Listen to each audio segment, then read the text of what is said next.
Today is a big day. It's the day when you're raising meat chickens that you look forward to the most, even though it's the day with the most work. This is the whole reason why we do it, right? Today is processing day.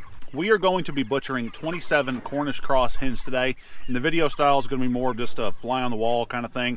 I can't show too much detail because sometimes you get dinged for that here on YouTube. So, going to be more of just a day in the life, kind of seeing what we're doing. At the end of the video, we'll have a full cost breakdown and we'll have a weight total and everything that we have on these 27 birds. I'm really excited to see how it all checks out. Dollar per pound. I'm a numbers guy. I'm a nerd, and I'm fully admit that, so that's totally fine. Before I go up and give you the grand tour of our workspace for the day, I want to get one final live weight on 3 of these birds so we can get an average and see just how much these birds have grown from the time we got them until now. And then once they're butchered and processed and everything, we'll get a final freezer weight. And we can see, well, we'll know exactly how much meat we have going into the freezer. I love today.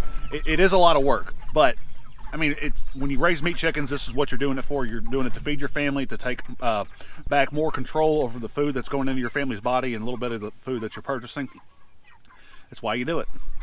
I can tell you that after 8 weeks, these birds do not fit in here like they did at the start. That's 5.59 pounds on this bird. A little smaller than what I was expecting.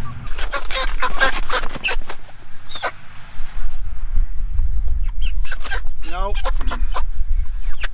Bear with me.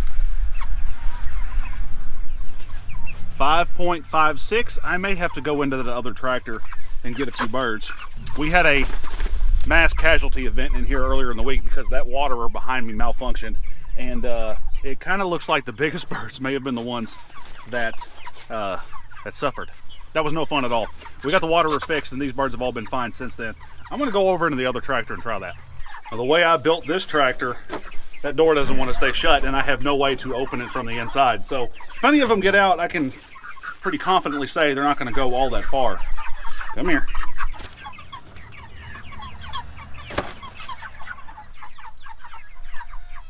All right, that one there is 6.46.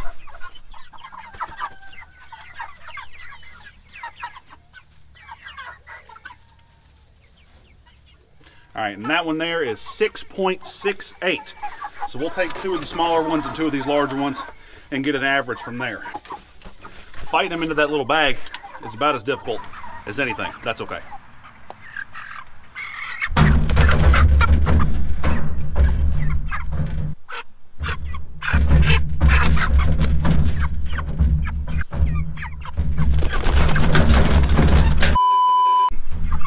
But I don't want to be a pie. If you know what that's from, leave a comment.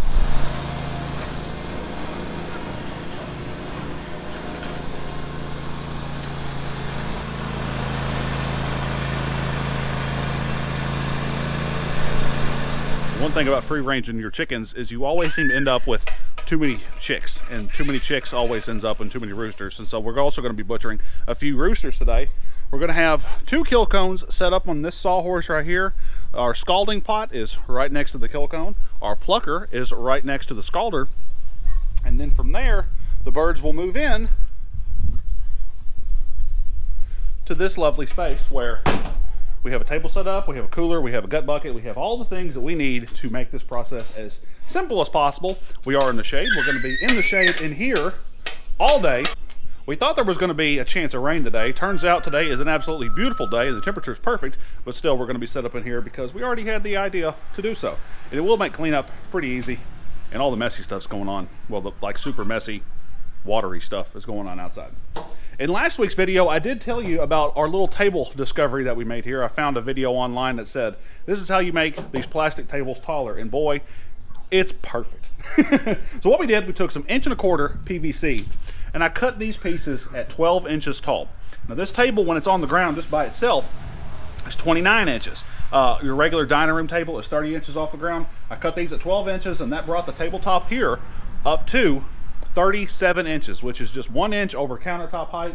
And for sitting here and working and having a nice workspace where you're not hunched over, your back's not going to start hurting, it's kind of perfect. There's no wobble at all, and that's awesome. It's not rickety, and really it works out pretty good. So whatever the cost of a 10-foot piece of PVC, 1.25" PVC is, 12 inches, so 48 total inches off of that, and you just slap those things over the end, and boy, you are set. So that worked out absolutely perfect. Could not be more thrilled.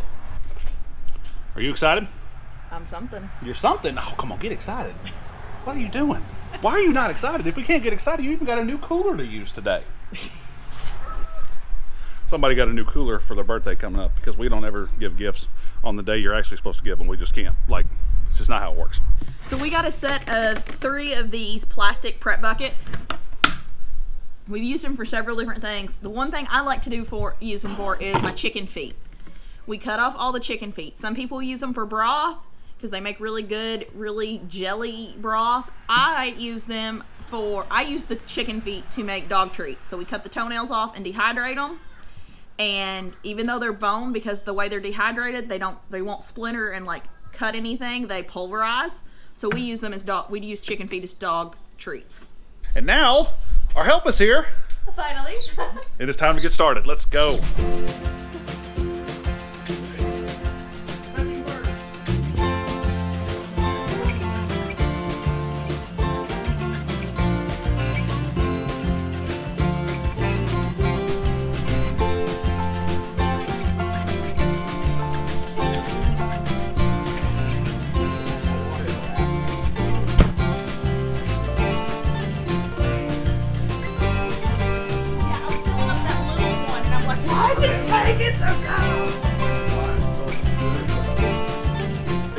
So when we're scalding these birds, your ideal temperature is somewhere in the like 135 to 150 degree range.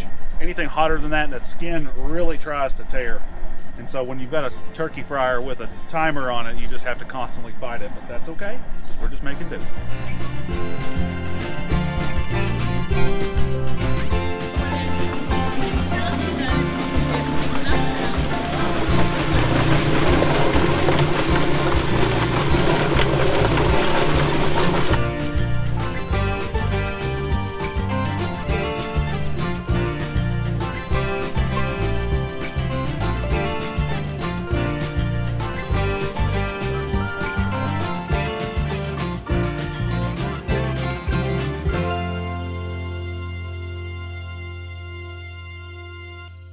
So yesterday it was all the messy work per se, and you know, that was the dispatching, the eviscerating, and everything.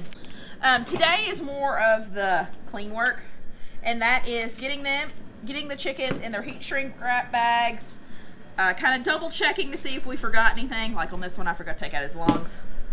And I'm taking the wing tips off, and we'll use those for broth. We're also going to start dehydrating the chicken feet, because we save those to make dog treats. And there's several things we're going to dehydrate, and so it's going to be a couple-day process, because the feet alone take multiple days to dehydrate. And some of them I'm kind of trimming up some of the extra skin and stuff.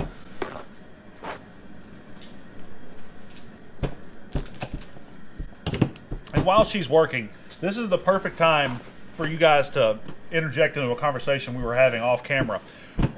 Dateline, you know, the Dateline TV show with the murders and all the fun stuff, is that just the same thing as a true crime podcast for a different generation? Because one of us thinks, yeah, it's basically the same thing, and the other one says, no, they're entirely different. So jump down to the comments.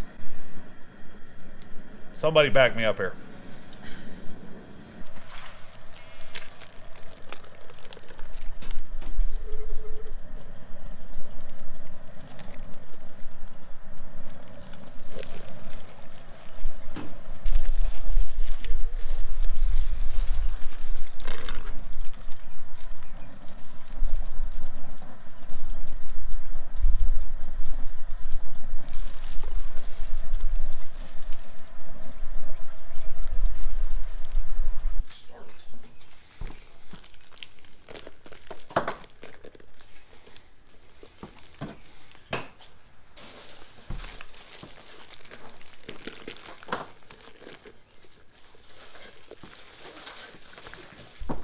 one thing we got to thinking about yesterday as we were going through this process is we started off this whole endeavor this year with 50 chickens. And then we lost, I think, 12 or 13 or something, that first week. And we were bummed out. We were really bummed out about it. And then, of course, we lost 1 and then another 10, so 11 the last week. And so by the end of this all, we're down to 27 birds, which is almost basically half of what we started off with. And we were pretty bummed out about that. But we got to thinking yesterday, because the weather was perfect and we weren't in any great big rush. We kind of got started late, mid-morning, and then we just took a lazy little lackadaisical approach. And yesterday was downright pleasant. And so I'm not totally sure if we want to do this on a 25 bird, like twice a year schedule, or if we just want to buckle down and really try to do 50, because 50 is probably about all we need in a year anyway, at least at this point in our lives. Man, yesterday was awful pleasant. So you think, well, do we want to do it that way? I don't really know. But the fact of this is all done, and we really haven't felt like we've spent a whole lot of time and effort getting to this point, this go around. And some of that comes with experience. The more you do, the quicker it goes and all that good stuff. Megan's over here prepping her dog treat feet. Chicken feet dog treats. And the dogs do love them, so they're going to go in the dehydrator in a minute. But this is what we have. That's not all we have. So yes, that is the whole hen, what we're going to eat as far as like eat on your plate. But out of this, we also sent home, Heather and Levi are going to get multiple meals because they got the the hearts and the gizzards. So we also fed them. We also have the livers that we're going to turn into dog treats. And we also have necks, wings, and wing tips that will turn into broth. And also all the bones in those chickens will turn into broth eventually. So yes, this is all we have as far as this will be the main course of a meal. But there's a lot more to these birds than what you see on that table. So I'm going to go sit down in front of my computer because I'm the nerdy numbers guy. I'm going to crunch all this stuff, and we're going to come back and see how much. Oh, we have to weigh all the birds too. So once we weigh them, we'll figure out all the dollars and cents. And I'm excited to see how that turned out. One of the common misconceptions people have about raising their own food is just how much money they're going to save. A lot of times we can get in our minds that we think, I'm doing this myself, it's basically free, right? No, there's a lot of costs that are associated with it, and there are still a lot of costs that are associated with your labor as well. Now, labor can be free, right? But it's work, and if you were paying somebody to do it, it would cost a lot of money. So I did not obviously figure labor into any of my costs on my handy-dandy cost spreadsheet that I've cooked up here. What we did, just to recap, go back to the very beginning where we started.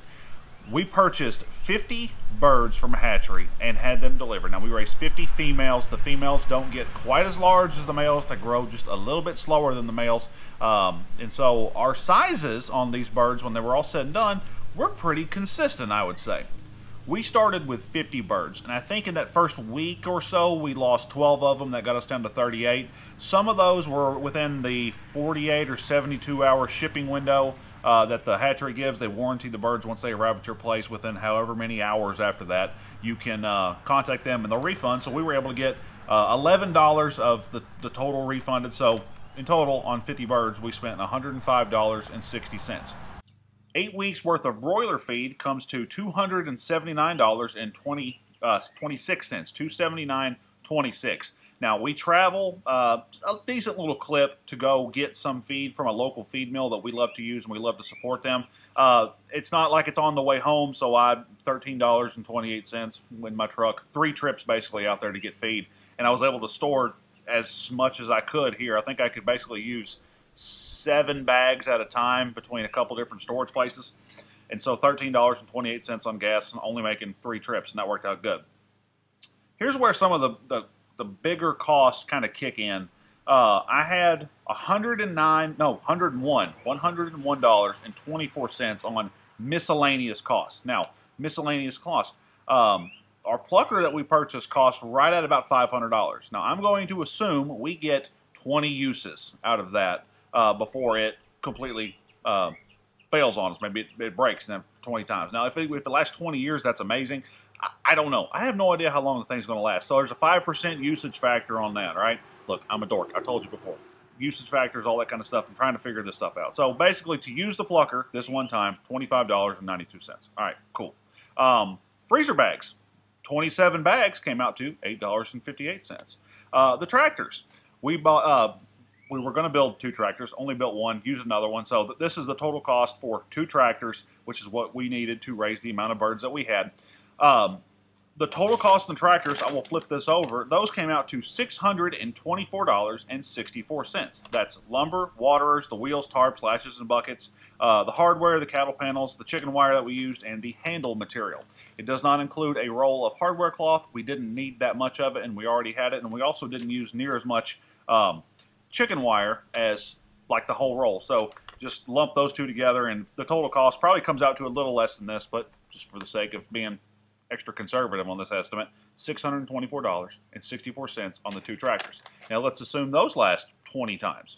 I don't know if they will or not, but we're going to put a 5% factor on that. So to use the 2 tractors for raising these birds, $31.23.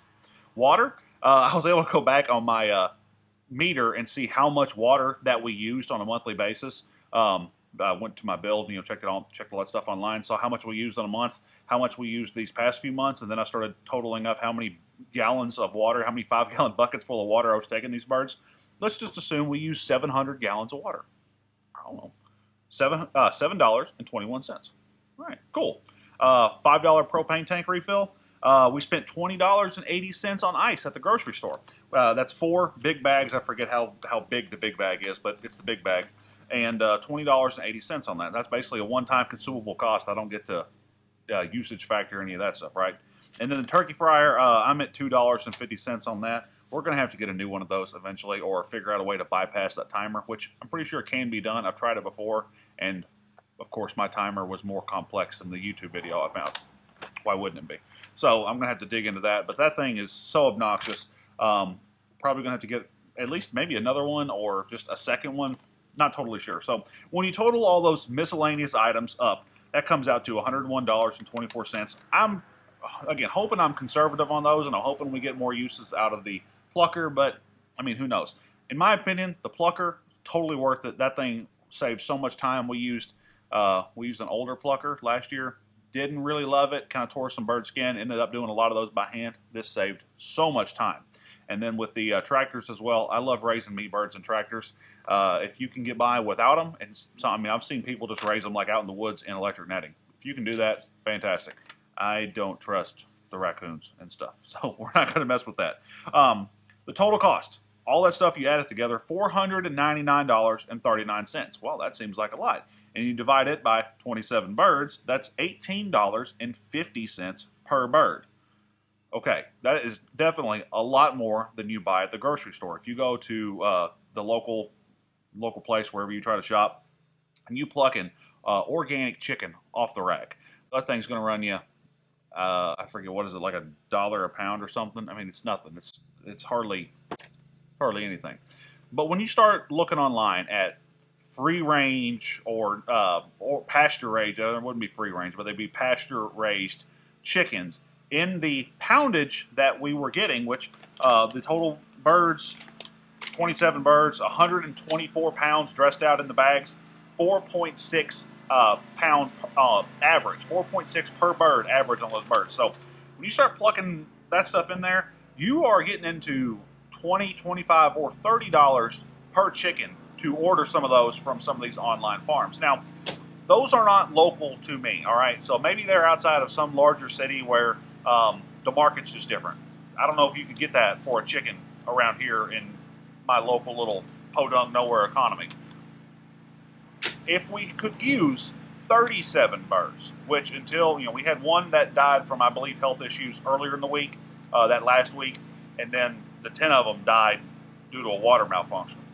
If we could use the 37 birds instead of the 27, we would be at 170 pounds of meat based on that 4.6 average, and that's $13.52 per bird, and total per pound on those $2.94. The other one was $4.02 per pound. And I'm going to take this sheet and put it in the description box below. If you want to check it out, it'll be linked down there. If you have a problem viewing it, let me know. But it should be fairly easy. I threw a lot of numbers at you. There's a whole lot here to process. What I figured out some of the lessons I think we learned from this time is you got to watch those waters. And it's not like we ignored them for a whole day or something. I mean, it was from about 7 a.m. to 5:30 p.m. We had an issue on a warm day, and it was just catastrophic results, right? So you've got to watch those waters. Doing 50 in a day, processing 50 birds in a day would be a lot more work. Now, would it be worth it? Well, I mean, basically end up being a whole year's worth of chicken, and we'd be eating a lot of chicken like that, which is good. I just, the 25 at a time, or maybe 30 or 35, that makes for a pretty easy day. And if you try to do that once or twice a year, maybe that works out better. Maybe we do one of these in the spring and one of them in the fall, because just the whole day, the atmosphere was very laid back. We got started later than maybe we would have if we had a bunch to do, but it just kind of made for a good lazy morning, working with some friends of ours, just knocking this out. And it really turned out to be a good day, and it wasn't a super high pressure environment. So is it worth it to raise your own meat birds? In my opinion, well, to start off, if you're trying to do it to save all the money you can, I'm not sure it is. Generally, with raising your own meat, the worth it comes in the quality. And so if you're looking to raise your own meat to give your family a better quality of food with more nutrition or more nutrients, or just the taste and everything about it is so much better. And so in my opinion, yes, if you can raise meat chickens, if you've got the space to do it and you have the gumption to go do it, then absolutely raise your own meat. And I mean, really, it's not that hard. It's a lot of work. And it's a lot of work for 8 solid weeks, and you are hitting the ground running hard, because they need water, they need feed, they need a lot of stuff that hopefully you would do ahead of time instead of, like I did, postpone stuff, push it off longer than I should have, procrastinate. It's okay. I love to raise our own meat. When we raise beef steers, it is fantastic. When we raise the meat chickens, it is great. When we harvest deer off of our property, that we pay for this land, right? We got a mortgage on it. We do those things. When we can go out and harvest deer off of it, that puts some really high quality meat in our freezer. It's worth it. With all the extra labor, with all the extra things that you have to do, you may not save a whole bunch of money, but it is worth it, at least to me. I hope that you found this video super helpful. I hope you enjoyed this 8-week series. We're going to be getting back into more goat stuff, because that wife of mine out there on the mower has gotten herself into some goat shenanigans. Look, I mean, it's what I can't stop her. I have no control over the situation. And I'm kidding, because it's totally part of the long-term plan. I'm going to have this call sheet down below. If you have any questions about it, leave me a comment. Thank you so much for being a part of what we do here on our homestead. My name's Reagan. This is the GWP Homestead. We'll see y'all soon. That's all, folks. That was more like Dateline First 48. It's the same thing. No, they're not. They're very different. Do you listen to True Crime Podcast?